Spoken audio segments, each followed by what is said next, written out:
Halo, Assalamualaikum semuanya, Sobat Ambis dimanapun berada. Pada kesempatan kali ini kita akan melanjutkan kembali ya pembahasan mengenai trial akbar SMK 2023 kemarin. Dalam hal ini kita akan melanjutkan part keempat, yaitu soal nomor 31 hingga soal nomor 40.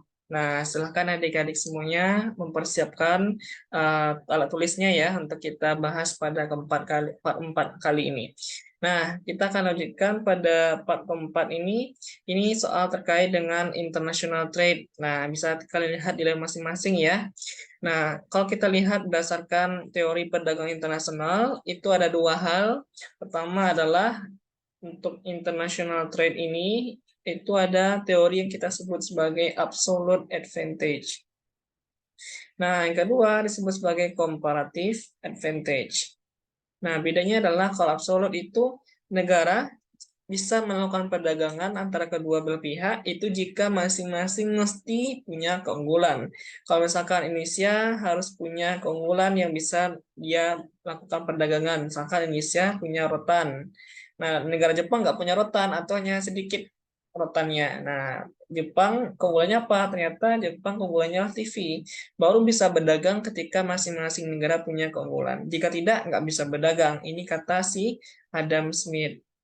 Nah, berikutnya kalau misalnya kita lihat komparatif. Komparatif itu ini dibantah oleh si David Ricardo. Jadi nomor 31 ini teori David Ricardo mengatakan perdagangan menguntungkan semua pihak meskipun belum punya keunggulan masing-masing. Jawabannya adalah D, comparative advantage. Kata dia, bisa loh berdagang meskipun masing-masing negara tidak punya keunggulan terhadap negara lain. Contoh, Indonesia punya TV, bisa produksi 5, rotan 10. Nah, berdagang dengan Thailand. Thailand punya TV ternyata bisa 10. Rotan ternyata 15. Nah, kan kalau hitung-hitung kan ini yang unggul keduanya lah Thailand. Nah, di sini kalau kita pakai absolut, kita nggak bisa berdagang nih dengan Thailand karena unggul keduanya. Tapi kalau kata si David Ricardo bisa berdagang dengan melihat berapa sih biaya paling minimal atau biaya yang efisiensinya cukup bagus. Nah, itu bisa kita lihat dengan menggunakan perbandingan. Silahkan nanti dicoba ya, adik-adik semuanya. Jadi bisa berdagang loh, nanti dilihat berapa opportunity cost yang dikeluarkan. Nah, yang paling minimal itulah keunggulannya. Misalkan Indonesia rotan ternyata, Thailand TV kayak gitu, dan sebagainya. Lanjut kita akan bahas soal nomor 32, tadi 31 jawabannya adalah D. Nomor 32 ini soal terkait dengan teori perilaku konsumen. Nah, adik-adik lihat, kita tahu ya, kalau teori perilaku konsumen ini itu sangat biasa kita lihat bagaimana kecenderungan ketika seorang mengkonsumsi. Tentu ini melihat beberapa tingkat kepuasannya. Misalkan nih adik-adik mengkonsumsi satu es krim. Nah, es krimnya adalah Mixio gitu ya, yang lagi trending. Nah, dan cukup murah ya harganya. Nah, misalkan satu es krim ini kalian dapat kepuasan jika kita kuantitatifkan misalkan 10 utilitas gitu ya. 10 utilitas. Ketika kalian menambah menjadi dua es krim untuk dikonsumsi. Nah, di sini katanya kepuasannya jadi totalnya adalah 18 utilitas.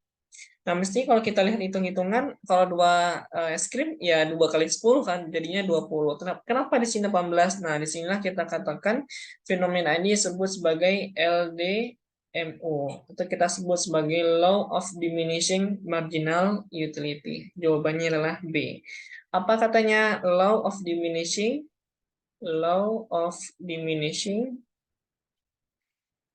Marginal Utility itu. Nah, katanya adalah kalau misalkan law of diminishing marginal utility ini, ketika menambah satu barang yang kita konsumsi, total kepuasan kita menurun dari sebelumnya. Ya mestinya 20 jadi 18. Ini kita sebut sebagai LDMO, diminish atau berkurang tingkat pertambahan kepuasannya. Marginal pertambahan atau selisih utilitas utility ya, seperti itu. Oke, jadi nomor 32 jawabannya adalah B.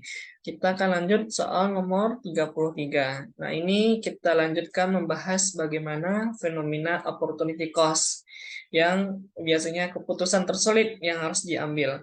Misalkan di sini teman-teman melihat bahwasannya kalau kita lihat di sini ya, Budi, misalkan memutuskan bisa berkuliah atau kerja gitu ya. Biasa seperti itu soal-soal. Nah, kalau misalkan jika berkuliah membayar biaya kos 1,5 juta, biaya kuliah 2 juta, dan seterusnya. Langsung saja di sini, jika bekerja, Budi akan mengurangi biaya transportasi menjadi 1 juta, serta mendapat pendapatan 5 juta. Tapi biaya lain tetap sama. Berapa opportunity cost ke kuliah? Misalkan berarti dalam soal ini, Budi memutuskan untuk bekerja gitu ya. Dia bekerja. Nah, berarti berapa opportunity cost-nya jika dia kuliah, ketika keputusan yang diambil adalah untuk kerja, berarti dia nggak berkuliah. Maka yang kita lihat di sini yang berkuliah aja. Jika berkuliah, Budi membayar biaya kos. Nah, berarti sewa kosnya adalah 1,5 juta. Biaya kuliah 2 juta. Nah, kita tulis biaya kuliahnya adalah 2 juta. Makan minum, makan minum senilai 2 juta. Biaya transportasi, nah kita singkat dengan trans gitu ya, transportasi senilai 1,5 juta. Jika bekerja mengurangi biaya transportasi menjadi 1 juta, mungkin ditanggung pihak perusahaan gitu ya, yang awal 1,5 jadi 1, dan mendapat pendapatan 5 juta. Nah, jadi jika dia bekerja berarti dia dapat pendapatan, tapi ketika ditanya adalah dia memutuskan bekerja, berarti berapa opportunity cost per kuliah jika dia tidak kuliah. Nah, disinilah kita bisa melihat dengan menjumlahkan masing-masing rincian tadi. 1,5 tambah 1,5 3 tambah 2 5 5 tambah 2 7. Nah, nomor 33 ini jawabannya adalah 7 juta. Cukup gampang ya. Jawabannya adalah C. Oke, kita lanjutkan membahas soal berikutnya adalah soal nomor 34 adik-adik. Ini soalnya terpotong ya. Nah, langsung saja. Ini eksperimen. Ini fenomena yang kita sebut sebagai ekspor impor produk seperti itu. Nah, nomor 34 ini, jikalau misalkan sebuah negara X melakukan impor terhadap negara lain, terhadap negara Y, maka kelompok bla bla bla diuntungkan, kelompok bla bla dirugikan. Misalkan negara Indonesia melakukan impor kepada negara Singapura. Contoh ya, Indonesia impor ke Singapura. Nah, siapa yang diuntungkan? Apakah konsumen atau produsen? Semua jawabannya hanya berkisar seperti itu. Kita lihat ke bawah ya, misalkan adik-adik di sini. Nah, konsumen, produsen, konsumen. Nah, kira-kira yang mana diuntung? Apakah konsumen atau produsen? Nah, yang diuntungkan adalah untuk nomor 34 ini jawabannya adalah A. Kenapa A? Kalau misalkan kita melakukan impor, yang untung adalah konsumen.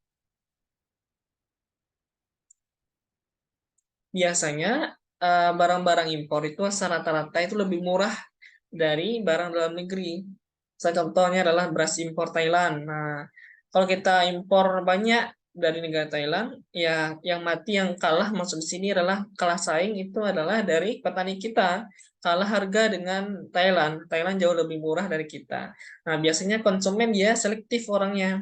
Nah, ini satu sifat atau watak dari konsumen adalah selektif. Dia mencari harga paling murah. Contoh, misalkan teman-teman konsumen mau pergi naik Grab atau naik Gojek. Nah, tentu kalian buka ke download aplikasi keduanya gitu ya, terus dibandingin mana harga paling murah.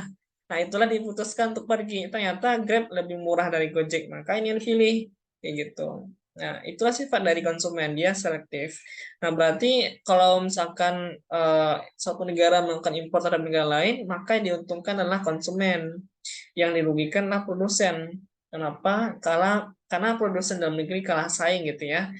Muncul pesaing dengan produsen dari luar negeri. Nah, dan kesejahteraan menjadi secara kumulatif kesejahteraan menjadi lebih baik. Kenapa? Karena sebagian besar jumlah konsumen kita itu lebih besar kan dari produsen. Produsen hanya beberapa atau tidak banyak begitu ya. Nah, secara kumulatif, jika konsumen lebih untung dari produsen, maka ya secara kesejahteraan, maka konsumen plus dengan produsen gitu ya. Konsumen plus produsen. Nah, mana yang lebih untung? Ini jauh untung lebih besar, ini rugi tapi kecil. Nah, jawabannya adalah untung secara keseluruhan. Jadi karena konsumen ini jumlah banyak ya, dari 260 juta penduduk Indonesia, katakanlah misalkan konsumennya 200 juta, produsennya cuma 60 juta. Nah, yang untung 200 juta, yang rugi cuma 60. Maka secara keseluruhan terjadi untung gitu ya. Secara keseluruhan lebih baik terjadi peningkatan kesejahteraan. Jadi ternyata impor itu juga ada manfaatnya untuk peningkatan kesejahteraan masyarakat. Seperti itu. Nah, lanjut setelah kita membahas soal nomor 34, kita akan melanjutkan membahas soal nomor 35. Nah, ini kita mulai hitung-hitung lagi nih adik-adik. Nah, nomor 35 di saat P sama dengan 10, konsumen ingin membeli atau Q gitu ya, sebanyak 10 barang. Tapi saat harga naik menjadi P-nya naik menjadi 12, konsumen membeli turun ya, ketika harga naik sesuai permintaan, maka permintaannya turun menjadi 9. Berapakah elastisitas harga dari pelaku konsumen tersebut? Dengan asumsi tanda negatif dihilangkan gitu ya, biar tidak bingung. Ya, kita cari dengan rumus elastisitas itu adalah delta Q per delta P kali harga awal dibagi kuantitas awal. Delta Q berarti 9 kurangi 10 min 1 dibagi dengan delta P 12 kurangi 10, 2 kali P1 10, Q1-nya 10. Nah, ini berarti min setengah. Ya, setengah kalau di negatifnya dihilangkan berarti 0,5. Jawabannya adalah B, nomor 39. Cuma beberapa detik selesai kita ya, gampang soalnya ini ya adik-adik. Kalau udah tahu caranya tek tek tek cepat begitu ya. Kita akan lanjutin soal nomor 36. Di pasar manakah perusahaan itu berlaku persamaan MR sama dengan MC. Nah, MR sama dengan MC ini semua itu kita tahu bahwasanya kondisi saat ketika kita mencapai yang disebut sebagai laba maksimum atau kita sebut sebagai laba supernormal, laba maksimal. Nah, apakah hanya terjadi pada pasar pasar sempurna? Tidak, ini semua terjadi pada pasar, baik pasar-pasar yang sempurna maupun pasar-pasar yang tidak sempurna, baik monopolistik, oligopoli, dan monopoli. Nomor 36, jawabannya adalah E, benar semua. Begitu ya adik-adik, lanjut kita akan bahas untuk part keempat ini, tinggal 4 soal lagi ya, nomor 37. Nah, faktor manakah yang bisa menyebabkan kurva demand bergeser? Misalkan sini kita tahu ini kurva demand P, ini adalah Q. Nah, bisa bergeser apakah dia sebelah kanan atau sebelah kiri. Nah, ini tergantung dari jawaban yang tepat. Nomor 37 adalah harga barang lain. Kalau harga barang sendiri dia nggak bergeser tapi bergerak. Kalau dia misalkan harga naik, ya permintaannya turun. Berarti dia hanya bergerak di sepanjang kurva, movement along the curve. Kalau dia bergeser, maka harga barang lain terkait. Untuk jawaban banyak penjual, ini bukan permintaan, tapi ini supply. Pemerintah pajak pada penjual ini supply. Nah, jadi jawaban tepat nomor 37 adalah B. Oke, cukup gampang. Kita lanjutin soal nomor 38. Nah, ini analisa gitu ya, soalnya apa yang hanya terjadi saat harga suatu barang given bertambah. Nah, kalian harus tahu adik-adik, barang given itu apa? Barang given itu adalah ini barang yang melawan hukum permintaan. Nah, kenapa dia melawan? Karena di sini banyak pertimbangan begitu ya. Barang given ini barang unik yang khusus bagi dia gitu ya, melawan hukum permintaan. Apa contohnya? Ini terjadi di negara Irlandia untuk komoditas kentang. Nah, ini mungkin biasanya barang kebutuhan pokok ya. Ketika harga naik, oh ini makin naik harganya nanti. Maka kita beli aja sekarang walaupun harganya naik dari sebelumnya. Biar nanti nggak makin mahal. Maka permintaan masyarakat untuk membeli komoditas kentang makin banyak. Meskipun harganya naik dari sebelumnya. Antisipasi lebih naik lagi di masa depan. Nah, jawabannya adalah nomor 38B. Jika harga naik, maka kuantitas yang diminta naik gitu ya, naiknya kuantitas yang diminta oleh konsumen. Seperti itu. Nomor 38 jawabannya adalah B. Kita lanjut soal nomor 39. Jika kita mempunyai perusahaan monopsoni, bedain berdasarkan penjual dan berdasarkan pembeli.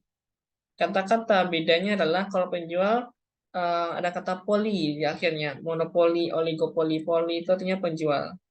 Kalau pembeli itu ada kata-kata Sony, monopsoni, berarti di sini kita artikan satu pembeli aja, dikit gitu ya, yang mempekerjakan banyak buruh, berarti banyak pekerja gitu ya, yang tidak mempunyai serikat pekerja.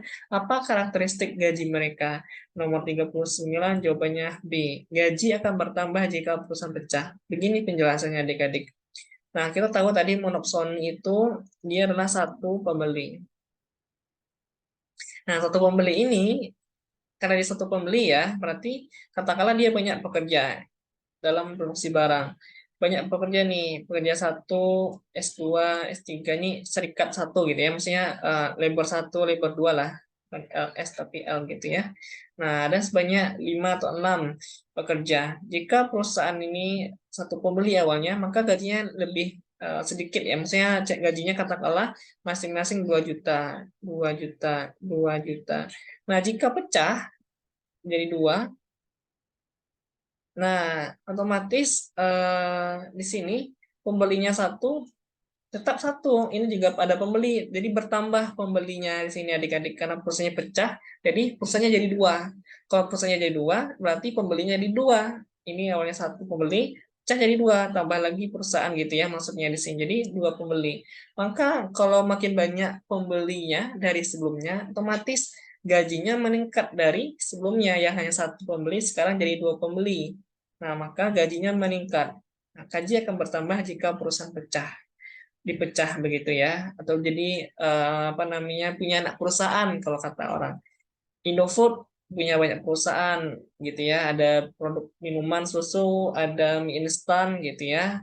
Apalagi contohnya banyak lagi perusahaan-perusahaan induk gitu ya, memiliki pecahan atau anak perusahaan istilah kata orang.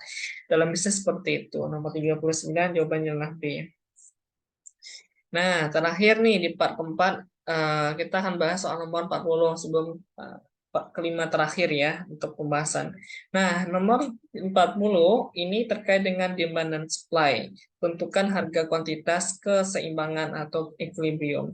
QD kita tahu ya, dalam persamaan equilibrium mesti sama dengan QS. Maka kita tuliskan 20 min P sama dengan P. Ini ya. Maka 20 kita pindahkan P-nya sebelah kanan ya karena sama. Untuk variabelnya P min P karena pindah sebelah kanan jadi positif ya, P tambah P 20 sama dengan 2P. P sama dengan 10, berarti harga keseimbangannya adalah 10. Masukin ke salah satu persamaan Q, misalkan 20 min P, maka 20 kurang 10 jadinya adalah 10. Maka Q keseimbangannya adalah 10 dan P keseimbangannya adalah 10. Jawaban yang tepat adalah B. Price equilibrium 10, Key equilibrium 10. Oke, begitu adik-adik semuanya, pembahasan part keempat ini cukup mudah gitu ya, dan semoga ini menjadi semangat untuk adik-adik mempersiapkan beberapa waktu dekat lagi ya pelaksanaan kompetisi atau Olimpiade Sains tingkat kabupaten kota. Semoga manfaat. Kita ketemu lagi di part selanjutnya. Assalamualaikum warahmatullahi wabarakatuh.